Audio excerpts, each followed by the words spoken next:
I'm going to make a promise for content going forward.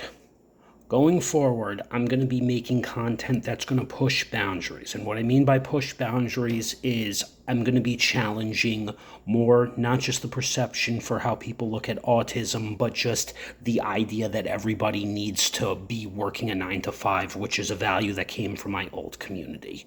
Here's the backstory. So last night after Erica Sandoval's event, which was her nonprofit organization that she and several Latinx and social worker authors started, Siembra, today.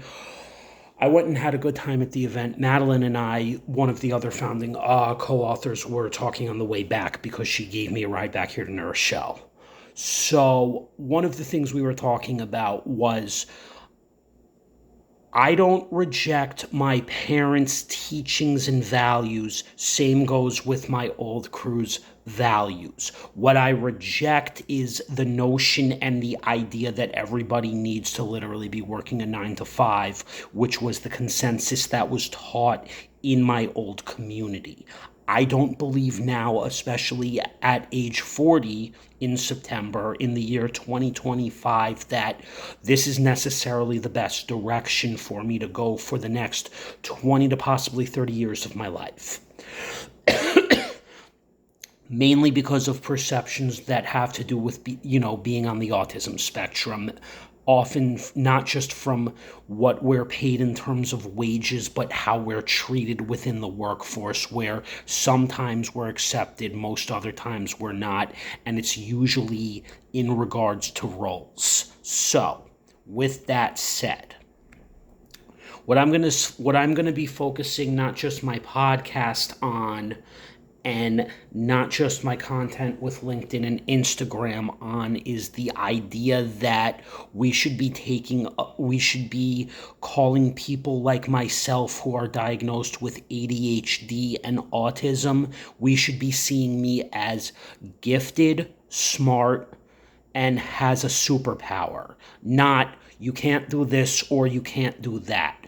Because one thing that Madeline and I discussed last night, which is the rejection of this notion, is that you have to play it safe, you have to go to college, get a degree, then look for a stable job, a government job, by the way, nonetheless, which now is being shown as not exactly the most stablest path, as it's unstable whether on the federal, maybe a little more, dollable on the state level.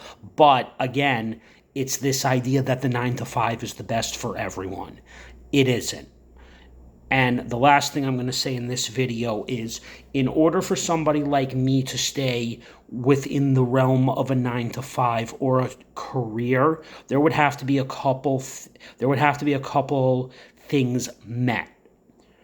The few things that would have to be met would be, for one, I would like to be hybrid, or I would like to be in a hybrid model or fully remote, not have to go to the office 5 days a week. If you want me in the office 5 days a week, then unfortunately you're going to have to bring my salary up to at least a level that I would deem acceptable.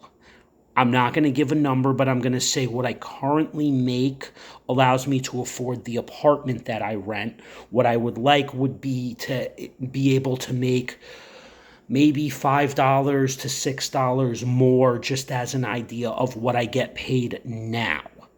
And the second thing is to be hired, mentored, properly trained for something that doesn't necessarily need a degree, and also grown. If I can't get those 3 things out of a career or a job, then this isn't the direction that I want to go.